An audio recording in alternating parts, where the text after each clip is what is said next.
네, 사랑하는 성도 여러분, 오늘도 수요 예배 자리에 나오신 여러분을 진심으로 환영하고 축복합니다.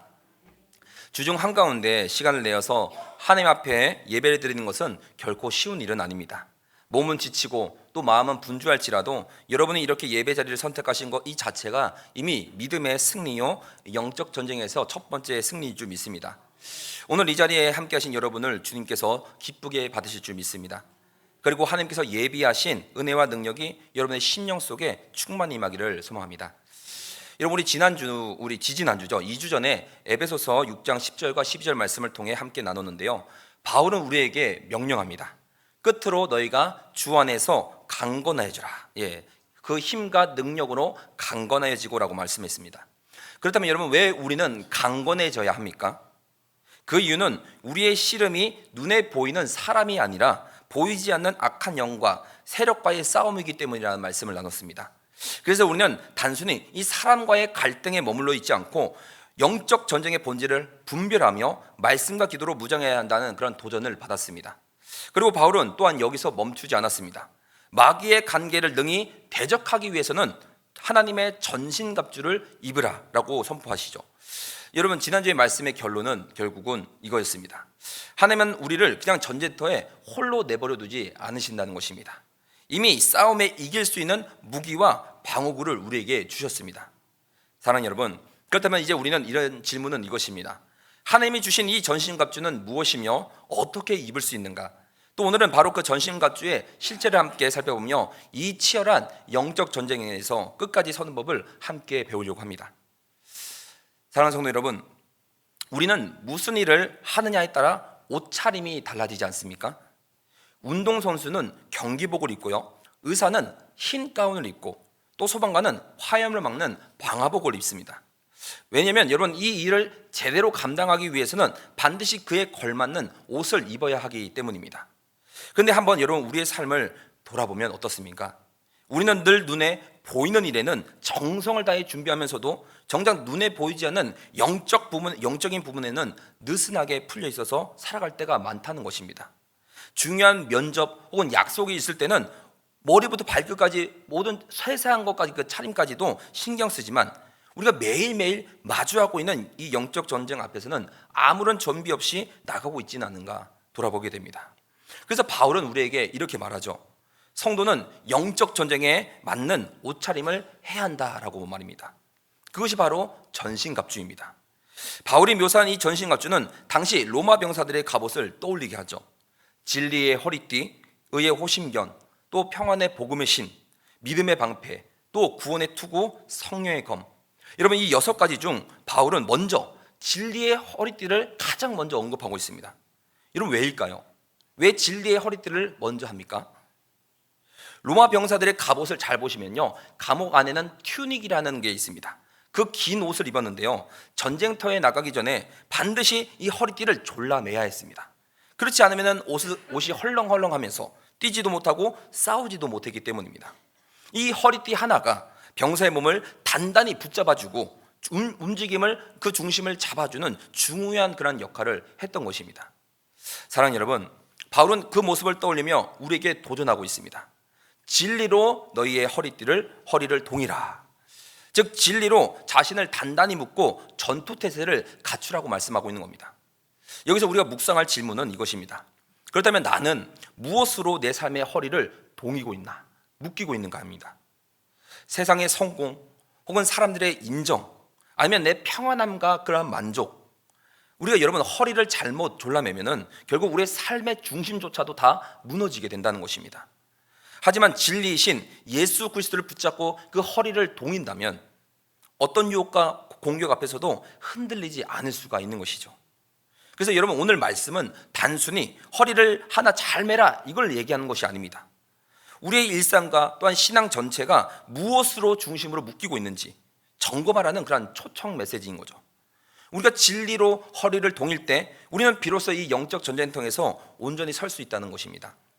사랑하는 여러분, 그래서 오늘 우리가 붙잡아야 될 첫 번째 메시지는 바로 이것입니다. 교회는, 다른 말로 성도는 진리를 바로 알고 붙들어야 합니다. 사랑하는 여러분, 영적 전쟁에서 가장 중요한 무기는 진리입니다. 왜냐하면 우리가 이 진리를 제대로 알지 못하면 언제든 마귀의 속임수에 우리는 넘어갈 수 있기 때문입니다. 마귀는 단순히 겉으로 무섭게 나타나는 존재가 아닙니다. 오히려 가장 교묘하게 또한 가장 지혜롭게 속이는 자입니다. 그래서 성경은 마귀를 거짓의 아비라고 요한복음 8장 44절에 얘기하지 않습니까? 그렇기 때문에 우리는 진짜 진리를 알아야 되는데요. 왜냐하면 진짜를 알면은 속지 않기 때문입니다. 여러분 요즘 세상만 봐도 어떻습니까? 가짜가 얼마나 많은지 모릅니다. 명품 가방이든 혹은 위조 지폐이든 전문가가 아니면은 구별하기 힘들 정도로 정교하게 너무나도 완벽하게 잘 만들어냅니다. 여기에 제가 그래서 준비해 온 게 있습니다.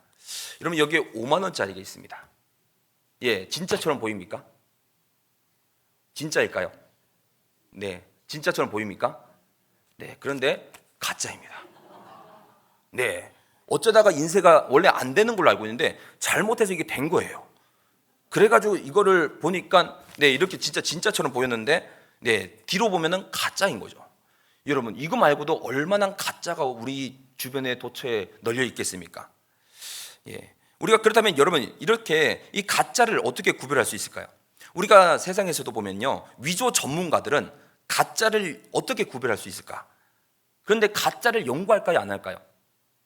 오히려 가짜를 연구하지 않습니다. 오히려 진짜만을 계속 봅니다. 진짜 지폐만을 늘 만지다 보면 손끝에서 그 감촉과 오감이 다르다는 걸 느낀다는 겁니다. 금방 가짜가 드러난다는 것이죠. 결국 가짜를 구별하는 가장 좋은 방법은 진짜를 더 깊이 내다봐야 하는 것이죠. 마귀의 전략도 마찬가지입니다. 교회를 다니는 우리를 그냥 가만히 내두지 않습니다. 말씀을 교묘하게 흐려버리고 진리를 은근히 비틀어버린다는 겁니다. 마귀는 이처럼 말씀을 비틀어 우리를 속이게 하고 있습니다. 창세기 3장을 우리가 잘 아시지 않습니까? 뱀이 하와를 유혹할 때조차도 하나님의 말씀을 들고 들어왔습니다. 하나님이 참으로 너희에게 모든 열매, 나무 열매를 먹지 말라 하시더냐라고 창세기 3장 1절에 얘기합니다. 이 교묘한 질문을 통해서 의심을 불러일으키죠. 하나님의 말씀에 거짓을 살짝 보태서 얘기하는 겁니다. 문제는 이 하와 자신도 말씀을 정확하게 팩트 있게 알아보지 못했다는 것입니다. 창세기 3장 3절에 어떻게 얘기합니까? 먹지도 말고 만지지도 말라, 너희가 죽을까 하노라. 여기서 이 말을 잘 들어보셔야 되는데, 여러분 하나님은 반드시 창세기 2장 17절에 반드시 죽으리라 라고 얘기했습니다. 그렇게 죽으리라 말씀하셨지 죽을까 하노라라고 얘기한 적 없습니다. 또 만지지 말라라는 말씀조차도 없다는 것이죠. 결국 하면은 말씀의 정확한 그 의미를 잘 못 헤아렸고 말씀을 자기식으로 덧붙이거나 빼버렸다는 것입니다. 여러분 이 조그만 이 잘못된 조그만 그 왜곡이 결국 치명적인 결과를 낳게 된 것이죠. 성도 여러분, 이것이 바로 말씀을 대충하는 위험성입니다. 말씀을 우리가 흐릿하게 분명하지 않게 알고 있다면은 어느 순간 마귀의 말이 우리에게 더 설득력 있게 느끼고 다가오게 된다는 것입니다. 결국 여기에 속고 무너질 수밖에 없는 것이죠. 그러면 여러분 오늘 우리의 모습은 어떻습니까? 혹시 우리도 하와처럼 말씀을 정확하게 알지 못한 채 교회 다니고 혹은 봉사하며 열심히 우리의 예배를 드리지만 정작 말씀에는 가까이 하지 않는 건 아니신가요? 그렇다면 우리는 영적 전쟁에서 사실상은 무방비 상태라는 겁니다. 마귀는 그런 성도를 너무나도 좋아합니다. 왜냐하면 말씀을 잘 모르면 거짓된 소리에 쉽게 넘어가 버리고 심지어 그 거짓에 동조하기까지 하기 때문입니다. 가룟 유다가 바로 그랬지 않습니까? 예수님 곁에 발차례 너무 가까운 곳에서도 하나님의 말씀을 계속 들었음에도 불구하고 그 말씀의 진리로 붙들지 않으니까 결국 마귀의 도구로 전략해버리지 않았습니까? 그렇기 때문에 여러분 이 말씀은 영적 전쟁의 무기입니다. 그러니 사랑하는 여러분, 교회는 성도는 반드시 이 진리로 무장해야 될 줄 믿습니다. 성경을 우리가 가까이 하지 않으면 신앙은 결국 힘을 뺏겨버린다는 겁니다. 무너집니다. 마귀는 이처럼 우리에게 이 말씀에 무지하도록 끊임없이 우리를 방해합니다. 성경을 읽지 않아도 믿음이 있다고 말하는 것은 어불성성인 거죠. 여러분 왜 많은 이들이 저조차도 옛날에는 성경을 보는 게 너무 어려웠습니다. 그런데 왜 많은 사람들이 성경을 안 읽을까요? 왜 읽지 않을까요? 그것은 말씀의 맛을 제대로 보지 못했기 때문입니다. 맛을 보면 달라지집니다. 한번 꿀을 맛본 사람은 꿀이 단맛을 알고 있지 않습니까? 말씀도 그렇습니다. 말씀의 맛을 보면 세상의 거짓이 더 이상 달콤스럽게 느껴지지 않는다는 것이죠.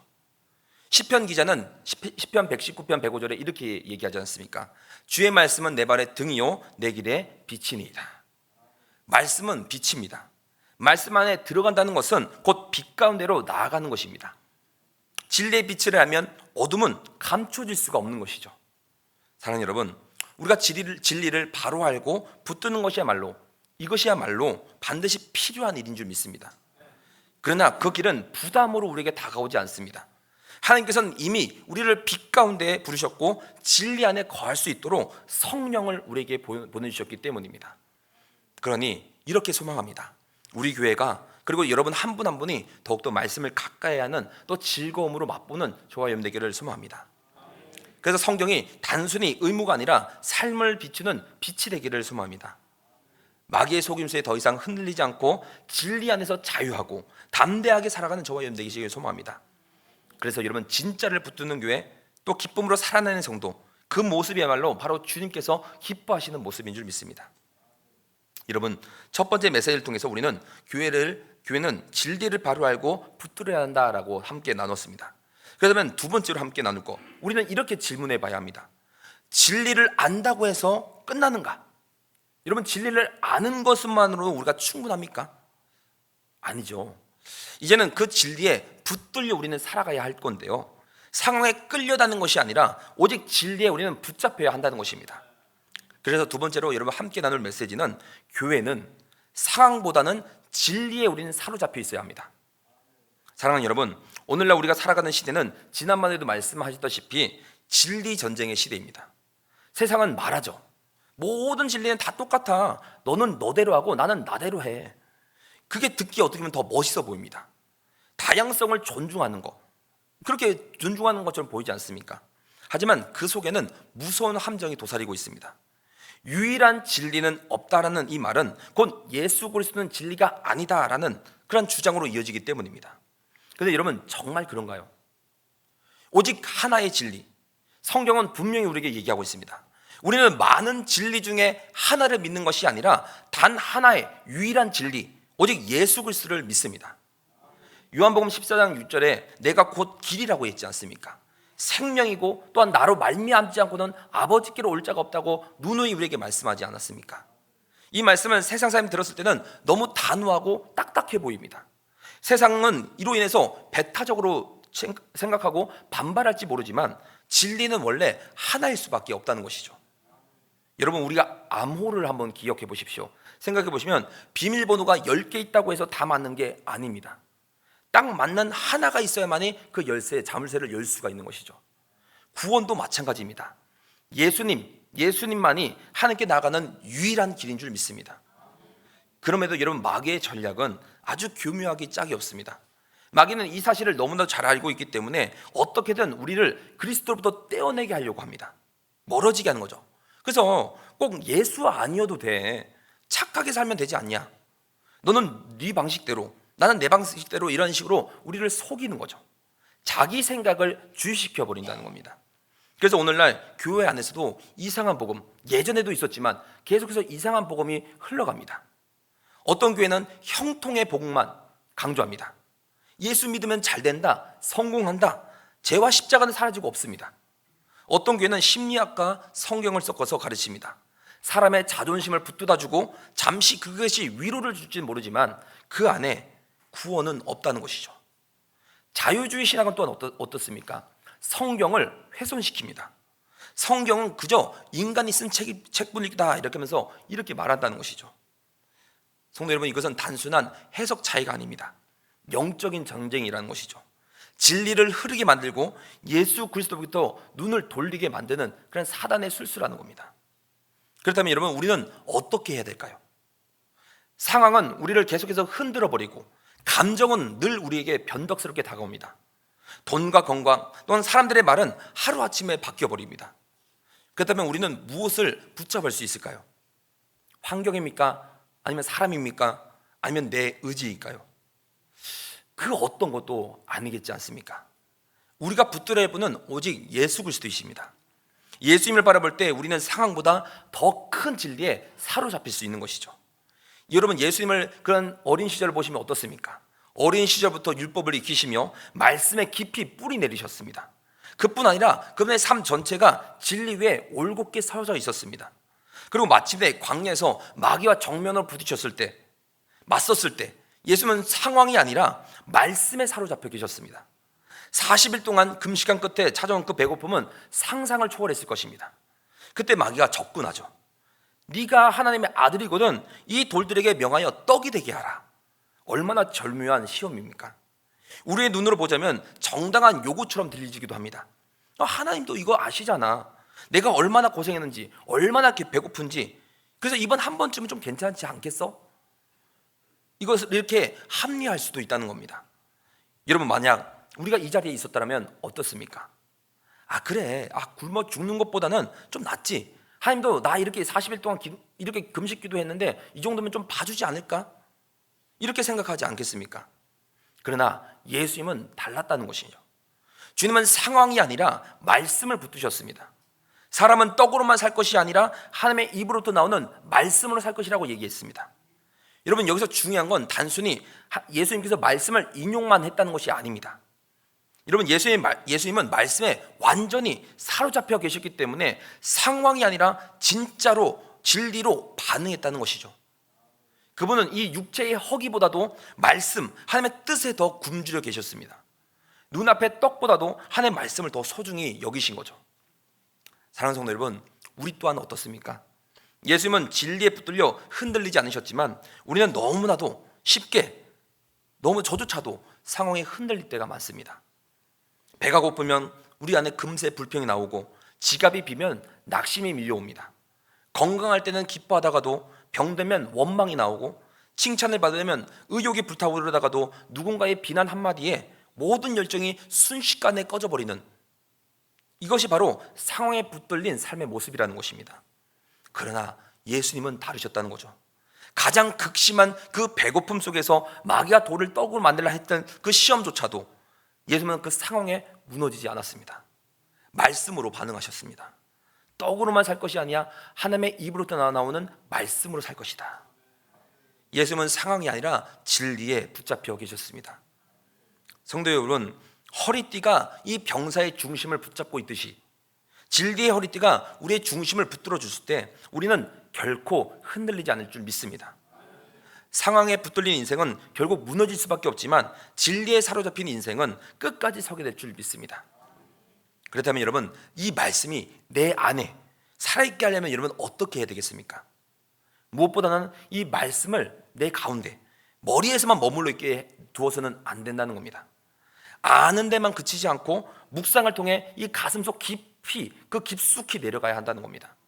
그리고 가슴에만 머물러 있는 것조차도 부족합니다. 말씀이 내 손과 발로 움직이게 해서 삶의 선택으로 바꾸는 자리까지 가야 한다는 겁니다. 비로소 그럴 때 말씀은 책 속에 그저 글자가 아니라 내 안에 숨쉬는 능력과 생명으로 다가올 줄 믿습니다. 여러분, 시험은 수능처럼 정해진 날에 다가오지 않습니다. 예고 없이 우리 가운데 찾아옵니다. 갑자기 밀려드는 유혹, 불현듯 다가오는 그런 두려움, 뜻밖의 터지는 여러 가지 문제들. 여러분, 이때 우리가 말씀으로 준비되어 있지 않으면 우리는 속수무책으로 당할 수밖에 없다는 것이죠. 그러나 말씀이 내 안에 살아 숨쉰다면 그 순간 성령께서 그 말씀을 내 안에 떠올리게 하셔서 우리를 지켜주시고 나아가게 하실 줄 믿습니다. 그래서 중요한 것은 말씀과 삶이 분리되지 않은 경험을 해야 합니다. 말씀을 읽고 그 말씀대로 하루를 우리가 살아내는 것이죠.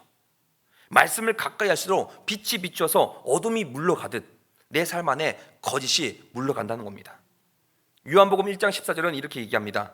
말씀이 육신이 되어 우리 가운데 거하시매. 예수님께서 말씀이 육신이 되신 것처럼 우리도 말씀으로 살아낼 때 말씀이 내 안에서 살아 역사하시는 것을 경험하게 될 줄 믿습니다. 그때 말씀은 단순한 그냥 교리가 아니라 삶을 지탱하는 힘, 순간마다 붙잡아 주시는 그런 능력으로 다가오게 될 줄 믿습니다. 사랑하는 여러분, 저는 오늘 이 자리에서 여러분 모두가 말씀을 단순히 배우는 자를 넘어서서 말씀으로 살아내는 자 되기를 간절히 기도하며 소망합니다. 그럴 때 우리는 어떠한 시험 앞에서도 무너지지 않고 주님이 주신 참된 승리를 맛보아 알게 될 것입니다. 여러분, 그래서 오늘 우리 붙들어야 할 메시지는 분명합니다. 상황은 언제나 변하지만 진리는 변하지 않습니다.